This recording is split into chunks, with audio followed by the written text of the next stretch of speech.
जय गुरु। The journey of super consciousness में हम आपका स्वागत करते हैं। भय मुक्त जीवन बुक है, पेज नंबर 36। एक निर्मल अंतःकरण निर्भय जीवन की कुंजी है। तो ये टॉपिक है आज कि एक निर्मल अंतःकरण, शुद्ध अंतरात्मा, शुद्ध अंतःकरण, हमारी भीतरी जो परिस्थिति है, हमारी जो आंतरिक स्थिति है, वो कैसा हो, निर्मल हो, शुद्ध हो। तो निर्भय जीवन की ये कुंजी है। मतलब यदि हमारा अंतःकरण शुद्ध है, हर दूषित विचार, निगेटिव विचार, और जो हम अगर कुछ भी ऐसा करनी नहीं करते कि दूसरे को दुख मिले, उसका परिणाम किसी को भी दुख पहुँचे, अगर हमारे भीतरी जो हमारा अंतःकरण, हमारा जो चेतना अगर हर पल शुद्धि में है कि वो अपनी सफलता, अपना जो बेनिफिट के साथ साथ दूसरे का भी अगर हम बेनिफिट सोचते हैं, तो इसको बोलते हैं शुद्धि। मतलब एक दयालुता, करुणा, प्रेम से भरा हुआ जो मन है, वो क्या है, एक शुद्ध है, निर्मल है।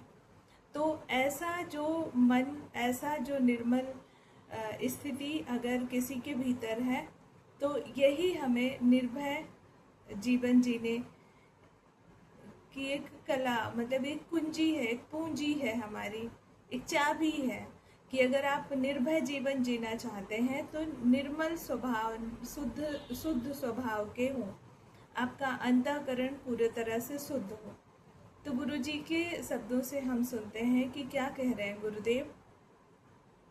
अपनी चिंताओं से भागना मूर्खता है, क्योंकि आप जहाँ भी जाते हैं वहीं आपकी चिंताएं आपके साथ जाती हैं। आपको अपनी समस्याओं का सामना निर्भयता और अपने शुद्ध अंतःकरण से सीखना चाहिए, जैसे मैंने किया। देखते हैं गुरुदेव ने कैसे हर चिंताओं से भाग कर नहीं, बल्कि उसमें रह कर, उससे चिंता से मुक्त होकर किस तरह वो अपनी समस्याओं से निर्भय होकर किस तरह बाहर आते हैं। तो गुरुदेव के शब्दों में सुनते हैं गुरुदेव क्या कह रहे हैं। जैसे मैंने किया, अब मैं अपने शरीर और आत्मा के लिए कोई प्रार्थना नहीं करता। गुरुदेव हमेशा हम लोगों को सिखाते रहते हैं कि किस तरह से हम अपने आत्मा की शुद्धि के लिए, अपने शरीर और अपने मन की शुद्धि के लिए प्रार्थना करें ईश्वर से, हमेशा सिखाते रहते हैं। तो अभी गुरुदेव क्या कह रहे हैं कि मैं अपने शरीर और आत्मा के लिए कोई प्रार्थना नहीं करता, क्योंकि मैं भगवान से शाश्वत आश्वासन प्राप्त कर लिया हूँ। शाश्वत आश्वासन प्राप्त कर लिए हैं, डायरेक्ट ईश्वर से शाश्वत साक्षात्कार हो गया है, उनका डायरेक्ट आश्वासन मिल गया है। आश्वासन मतलब जैसे बच्चा मुझसे मांगे कि आप मम्मा मुझे मोबाइल दोगी, तो मैं बोलती हूँ कि हाँ, तुमको इतने बजे मैं इतने घंटे के लिए मोबाइल दूंगी। तो बच्चा क्या होता है, साक्षात शाश्वत रूप से आश्वासन उसको मिल जाता है, भरोसा मिल जाता है, एक वादा मिल जाता है। तो गुरुदेव कह रहे हैं क्योंकि मैंने भगवान से शाश्वत आश्वासन प्राप्त कर लिया है, यह पर्याप्त है मेरे लिए। प्रार्थना करने का अर्थ होगा संदेह करना। जब वो साक्षात बात हो ही गई है, एकदम सामने सामने से बात हो गई है कि ये चीज़ ठीक है, वो कर देंगे, तो प्रार्थना करना मतलब संदेह।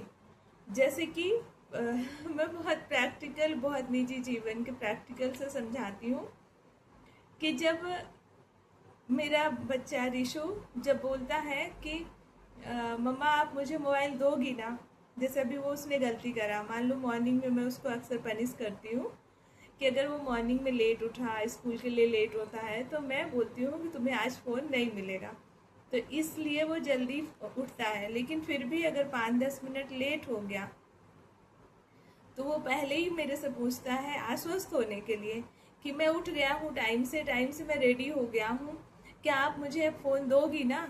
अब तो नहीं मना करोगी, फ़ोन मिलेगा ना? मतलब मॉर्निंग में ही वो शाम का वेट नहीं करता कि शाम को आऊँगा फ़ोन मिलेगा या नहीं मिलेगा। सुबह आश्वस्त होना चाहता है कि मुझे फ़ोन मिलेगा ना। और जब तक मैं हाँ नहीं बोल देती तब तक वो अपनी बात कहते रहता है। और जब मैं हाँ बोल देती हूँ और उसके बावजूद भी वो जब बोलता रहता है फ़ोन दोगी ना, फ़ोन दोगी ना, तो मैं इरिटेट हो जाती हूँ। और वो बार बार इसलिए पूछता है क्योंकि उसको संदेह रहता है कि फ़ोन हो सकता है ना मिले। कई बार मेरी आदत से मैं क्या करती हूँ, मॉर्निंग में ज़्यादा इरिटेट ना करे, क्योंकि फिर वो खाना पीना छोड़ के सब कुछ छोड़ के सिर्फ फ़ोन की बात करता है, फ़ोन मिलेगा ना, फ़ोन मिलेगा ना। तो मैं हाँ बोल देती हूँ, लेकिन जैसे वो शाम को आता है तब फिर मैं उसको बताती हूँ, जब फ़ोन मिलने की बारी आई तो मैं बताती हूँ तुम सुबह लेट उठे थे और इसलिए तुम्हें फ़ोन नहीं मिलेगा। तो जो ये धोखा उसके साथ हुआ रहता है, इसकी वजह से वो संदेह करता है, फिर मेरे से बार बार पूछता है मम्मी फ़ोन मिलेगा ना, फ़ोन मिलेगा ना। तो ये सरल शब्द मैं इसलिए समझा रही हूँ ताकि गुरुजी की ये बात समझ में आए कि जब हम गुरुजी कह रहे हैं कि मैंने भगवान से शाश्वत आश्वासन प्राप्त कर लिया है, यह पर्याप्त है। अब मेरे लिए प्रार्थना करने का अर्थ होगा कि संदेह करना। अगर मैं बार बार ये ईश्वर कर देना, तो गुरुजी कह रहे हैं कि जब शाश्वत आश्वासन प्राप्त कर ही लिया हूँ, तो अगर मैं बार बार प्रार्थना करता हूँ मतलब मैं संदेह कर रहा हूँ। मेरा अंतःकरण शुद्ध है क्योंकि मैंने किसी का कभी बुरा नहीं किया है। मैं जानता हूँ कि यह सत्य है, मैंने किसी का कभी कुछ बुरा नहीं किया है। ऐसा कह पाने का अर्थ है पृथ्वी पर सबसे सुखी व्यक्ति होना। हाँ, गुरुजी कह रहे हैं कि मेरा अंतःकरण शुद्ध है, निर्मल है, क्योंकि मैंने कभी किसी का कुछ बुरा नहीं किया। मैं जानता हूँ कि मैंने कभी किसी का कुछ बुरा नहीं किया। ऐसा कह पाना भीतर खुद से, दूसरों के लिए नहीं, कोई प्रूफ दूसरे को नहीं देना, खुद से ऐसा कह पाना पृथ्वी का सबसे बड़ा सुखी व्यक्ति होगा। यदि कोई ऐसा कहता है कि मैंने कभी किसी का कुछ बुरा नहीं किया और वो इसलिए आश्वस्त है कि सच में मैंने कभी किसी का बुरा नहीं किया, तो ये सबसे सुखी व्यक्ति है। सभी के मित्र बने, आपके प्रेम और विश्वास को कुछ लोग धोखा भी दें तो भी हताश ना हो। अपने आदर्शों पर चलते रहिए, आप जो भी हैं वही हैं। यही जीने का एकमात्र सच्चा मार्ग है। कई लोग बोलते हैं कि मैं तो निर्मल हूँ, शुद्ध हूँ, मेरी शुद्धता का दूसरे लोग फ़ायदा उठा लेते हैं। जैसे मैं झूठ नहीं बोलता, मैं निष्कपट हूँ, निष्पक्ष हूँ, तो दूसरे लोग मुझे धोखा दे देते हैं। तो गुरुजी कह रहे हैं कि यदि आपके प्रेम और विश्वास को कुछ लोग धोखा भी दे दें तो भी आप हताश ना हो, फिर भी अपने आदर्शों पे चलते रहें। आप जो भी हैं वही हैं, मतलब आपको निर्मल और शुद्ध रहना है। किसी की इतनी ताकत नहीं होनी चाहिए कि वो अपना धोखा, अपनी अशुद्धता आप में डाल दे। कि आप सोचें कि जब मुझे शुद्धता से धोखा ही मिलता है, मेरी निर्मलता और मेरे निष्कपट भाव को धोखा ही लोग दे रहे हैं, तो मैं भी धोखा करेंगे, हम भी धोखा करेंगे, ऐसा कभी नहीं सोचना चाहिए। मतलब आप अपने आदर्शों पे बने रहिए, अपने आदर्शों पे चलते रहिए। गुरुजी कह रहे हैं यही जीने का एकमात्र सच्चा मार्ग है। यद्यपि सब आपके मित्र नहीं भी बनना चाहें तो भी आपको प्रत्युत्तर में किसी प्राप्ति की आशा किए बिना सबके प्रति मित्रता पूर्वक व्यवहार करना चाहिए। मैं सबको समझता हूँ और उनसे प्रेम करता हूँ, परंतु मैं किसी दूसरे से यह अपेक्षा कभी नहीं रखता कि वह मेरा मित्र बने और मुझे समझे। गुरुजी कह रहे हैं कि जो मेरा आचरण है वो सबसे प्रेम करना, सबसे मित्रता व्यवहार रखना, ये हमारा आदर्श है।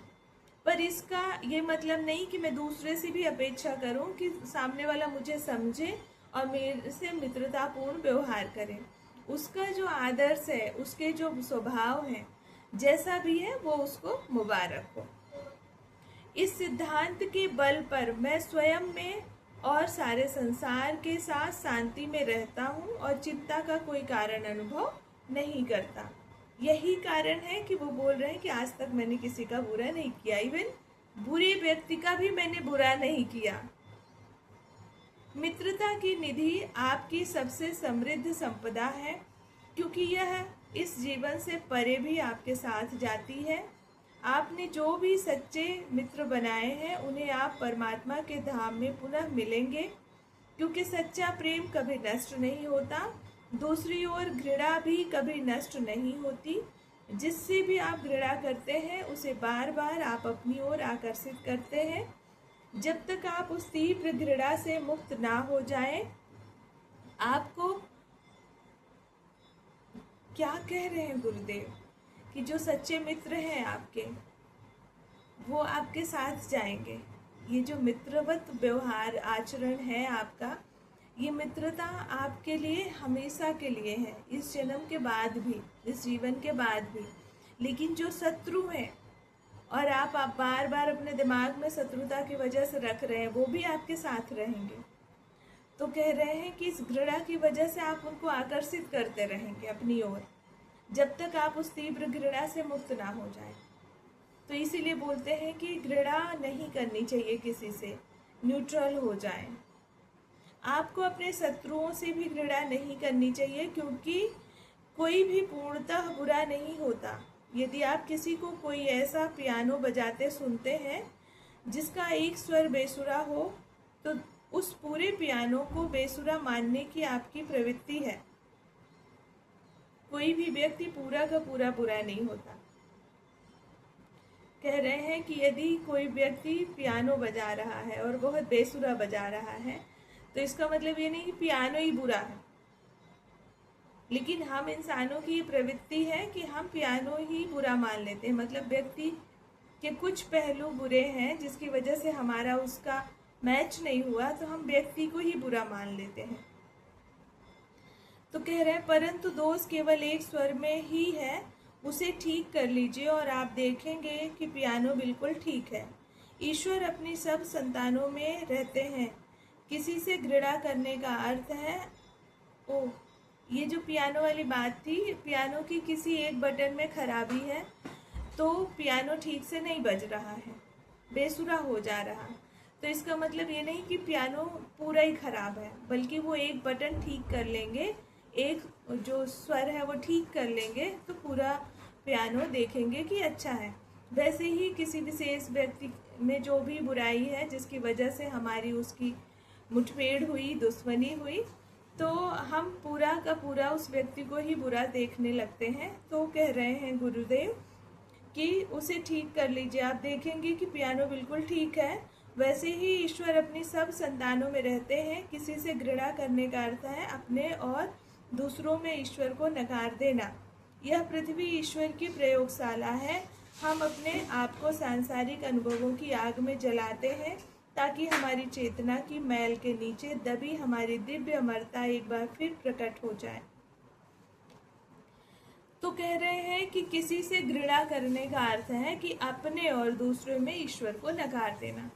क्योंकि अगर मैं और वो व्यक्ति अलग अलग हैं, तो मतलब ईश्वर ना मुझ में है ना उसमें है। तभी तो मैं घृणा करने वाला दूसरे व्यक्ति से घृणा कर रहा हूँ। यदि हम ईश्वर को नकार देते हैं तभी ये चीज़ पॉसिबल है। यदि हम ये समझते हैं कि मुझ में भी जो ईश्वर है वही ईश्वर इसमें भी है, तो जब ईश्वर को नहीं नकारते, ईश्वर को मानते हैं, तो घृणा करने की वजह भी कम हो जाती है।